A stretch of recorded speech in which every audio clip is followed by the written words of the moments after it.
Hello guys, welcome to my channel. First thing and foremost, I would like to introduce myself. My name is Christy. As you can see, I am an OFW working here in King Saudi Arabia, in Riyadh, Saudi Arabia. I'm a first timer, bago pa lang po ako dito. Pero patapos na rin po ang kontrata ko this coming September. So, I was thinking baka magbakasyon na muna. So, ayan.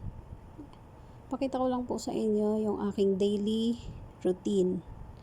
Yung daily task ko everyday. Well, ang akin pong trabaho ay isang kadama, isang katulong sa Saudi Arabia. So, ayan na po. Makukuha na po ako ng aking mga sinampay kasi nga nakapaglaba po ako today. Ang paglalaba ko po every Thursday and Friday, ganyan. Depende kung kailan yung trip ng amo kong magpalaba. So, ayan. Kinukuha ko na yung mga sampay ko. Time check po natin today is 6 o'clock a day, near evening. Pagkatapos ko pong manguha ng aking sampay, ibababa po ako at maglilinis po sa labas.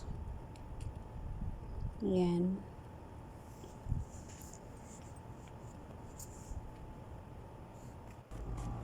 Ayan, bababa na po ako. Lilinisin ko na po yung aming parang garage. Ay, nako. Ang daming gagawin. Magmamap lang po ako ng sahig.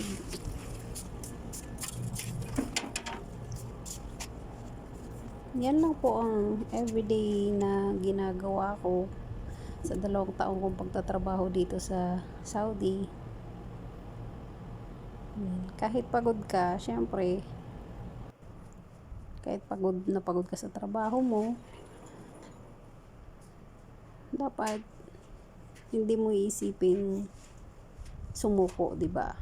Kasi lahat naman tayo may pangarap sa buhay. So, kahit anong pagod, kahit anong hirap, kakayanin natin yan. Lalo na sa taong may pangarap na kagaya ko, 'di ba?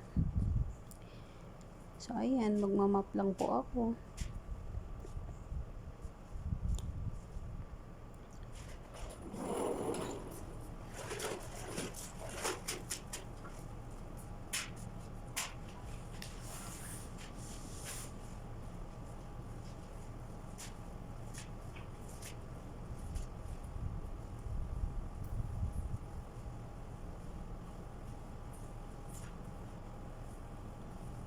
At matatapos na rin po yan. Thank you for watching.